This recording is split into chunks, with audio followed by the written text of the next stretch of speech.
भग जाते हैं, ईडी सीबीआई भग जाते हैं। मैं कहता हूं भागो भैया, मुझे नहीं चाहिए, जाओ महल बचाओ, जान बचाओ अपनी, मुझे कोई फर्क नहीं पड़ता, मुझे तो अपनी मैनेजमेंट टीम चाहिए। तालियां। तो नमस्कार दोस्तों, आपको इस वीडियो में दिल्ली के राजनीति में जो खेल चल रहा है उस राजनीति को समझाते हैं और इसे जरा गौर से सोचिएगा और समझिएगा कि दिल्ली में क्या चल रहा है। आपको याद होगा कि लोकसभा का चुनाव के दौर था 2024 में, और उस वक्त इंडिया गठबंधन की तरफ से आम आदमी पार्टी और कांग्रेस दोनों एक हुआ करती थी। दोनों पार्टी मिलकर बीजेपी से सवाल जवाब और हमलावर थी बीजेपी पर। लेकिन अब वक्त बदल चुका है, हालात भी बदल चुके हैं और दिल्ली में विधानसभा चुनाव है। आप ये जानते ही होंगे कि दिल्ली विधानसभा चुनाव से पहले इंडिया गठबंधन की तरफ से कांग्रेस पार्टी जो बड़े भाई की भूमिका में थी, वो महाराष्ट्र में भी गठबंधन को लेकर अनबन हुई, लेकिन अंत तक गठबंधन हो गया। परिणाम यह आया कि वहां हार गई। हरियाणा में चुनाव प्रचार के दौरान भी ये बात आई कि आम आदमी पार्टी और कांग्रेस के बीच गठबंधन होगा, लेकिन हो नहीं सका। हरियाणा में परिणाम ये हुआ कि कांग्रेस पार्टी चुनाव हार गई। अब बात आई दिल्ली विधानसभा की।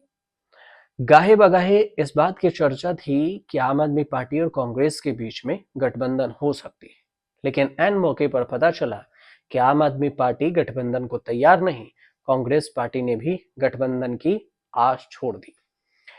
उसके बाद मामला यहां फंसा कि दिल्ली चुनाव में कांग्रेस के जो हाईकमान है वो उतरेंगे या नहीं, कांग्रेस के आला अधिकारी उतरेंगे या नहीं, क्योंकि अरविंद केजरीवाल पहले से ही चुनावी रण में कूद चुके थे।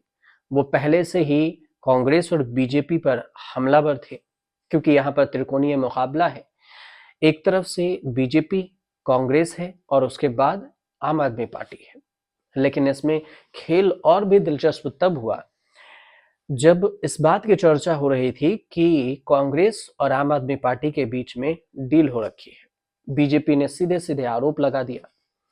13 जनवरी 2025 को आम आदमी पार्टी के बयान से भी पहले कांग्रेस पर जो हमला कर रही थी, उससे पहले सीलमपुर में, दिल्ली के सीलमपुर में कांग्रेस पार्टी की पहली रैली होती है और इसमें राहुल गांधी पहुंचते हैं। उन्होंने बड़े मंच से ऐसा बयान दिया जिसकी चर्चा खूब होने लगी। उन्होंने कह दिया कि आम आदमी पार्टी और बीजेपी दोनों एक ही है, दोनों झूठ के सहारे राजनीति में रहना चाहती हैं। जैसे बीजेपी ने वादे पूरे नहीं किए, वैसे आम आदमी पार्टी ने भी दिल्ली वासियों से वादे किए जो कि पूरे नहीं किए। यमुना के सफाई का वादा था, वो भी पूरा नहीं हुआ। दिल्ली को पेरिस बना देंगे, इस बात को लेकर भी वादा किया, ये भी फ्लॉप हुए। अब फिर से नए वादा कर रहे हैं कि हमें मौका और दीजिए। अब राहुल गांधी का इतना बयान देना और उसके बाद आम आदमी पार्टी का एक्टिव होना इस बात को भी दर्शाया कि दोनों के बीच में कुछ तो चल रहा है। लेकिन कुछ दिन बाद पता चला कि राहुल गांधी बीमार पड़ गए। उनकी 20 जनवरी को रैली थी, नहीं पहुंचे। 21 को रैली थी, तबीयत खराब थी। 22 को रैली थी, तबीयत खराब थी। अब जैसे ही उसके बाद रैली शुरू हुई तो सीधे तौर पर अरविंद केजरीवाल को टारगेट पर ले लिया और उन्होंने सीधे इस बात का भी जिक्र कर दिया कि अरविंद केजरीवाल कभी छोटी सी गाड़ी में घुमा करते थे, वो आज इतने कीमती गाड़ी में कैसे बैठ गए। जो छोटे से घर में रहने की बात कर रहे थे, वो शीश महल जैसे घर कैसे बनवा लिया। जो कभी भ्रष्टाचार के खिलाफ थे, वो दिल्ली में शराब स्कीम, जो शराब घोटाला हुआ, लिक्विड स्कीम हुए, इसके पक्ष में कैसे आप फंस गए। अब कई सारे सवाल उठाया गया कांग्रेस की तरफ से। अब मामला आगे बढ़ा तो आम आदमी पार्टी ने बेईमानों के लिस्ट में एक पोस्टर जारी कर दी और इस पोस्टर में बीजेपी के बड़े दिग्गज नेता नरेंद्र मोदी, अमित शाह जैसे को भी और जेपी नड्डा को भी पोस्टर में लगाया। लेकिन तीसरे नंबर पर राहुल गांधी के पोस्टर में फोटो था और पोस्टर में लिख दिया, बेईमानों से सावधान। अब फिर यहां से और भी बवाल शुरू हो गया। अब जाकर बीच में ये बात होने लगी कि दिल्ली में जब गठबंधन नहीं हुआ है तो फिर दोनों इंडिया गठबंधन के जो दोनों साथी थे, कभी हुआ करते थे, वो अलग अलग हैं। इंडिया गठबंधन में दो फाड़ हो गए। अब एक तरफ कांग्रेस के पक्ष में कोई नहीं, कांग्रेस एकला चलो की राह पर है, तो आम आदमी पार्टी ने उधर से अखिलेश यादव को भी खींच लाए अपने सपोर्ट में, और ममता बनर्जी ने भी सपोर्ट कर दिया। उधर से महाराष्ट्र से उद्धव ठाकरे ने भी सपोर्ट कर दी कि अरविंद केजरीवाल दिल्ली में अच्छा काम किया और केजरीवाल को ही जीतना चाहिए। इस बात में ऐसी बात होने लगी कि अब गठबंधन टूट जाएगा, और टूट भी गया, ऐसे कगार पे थे।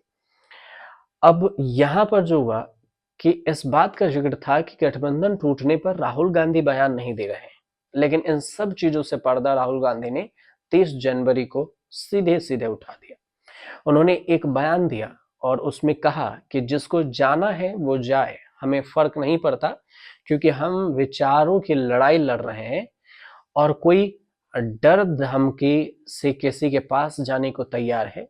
किसी को कोई डरा रहा है ईडी सीबीआई की, तो वो साथ छोड़ने को तैयार है, तो साथ चला जाए, छोड़ जाए, हमें कोई फर्क नहीं पड़ेगा। इससे तो तय हो गया, और ये भी तय माना जा रहा है कि गठबंधन का जो इंडिया गठबंधन के अंदर जो साथी और सहयोगी दल थे, शायद उनके बीच में या तो अरविंद केजरीवाल इस गठबंधन में ना रहे या फिर कांग्रेस ना रहे। लेकिन ये तो तय होगा विधानसभा चुनाव के बाद, जब दिल्ली में 5 फरवरी को एक चुनाव है, वोटिंग है, और उसके बाद 8 फरवरी को यहाँ पर परिणाम आएंगे।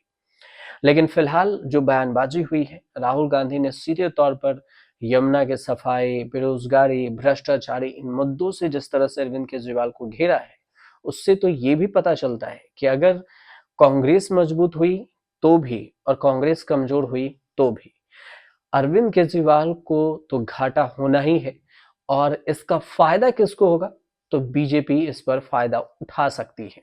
अगर वोट परसेंटेज भी बदले, 15 से 20% वोट भी अगर कांग्रेस ले जाती है, तो फिर थोड़ा सा मुश्किल हो सकता है आम आदमी पार्टी के लिए कि इस बार सरकार बनाने में क्या कुछ होगा। लेकिन जब 8 तारीख को परिणाम आएंगे, 8 फरवरी को, तो आपको पता चलेगा कि दिल्ली की जनता आखिर कैसे चाहती है इन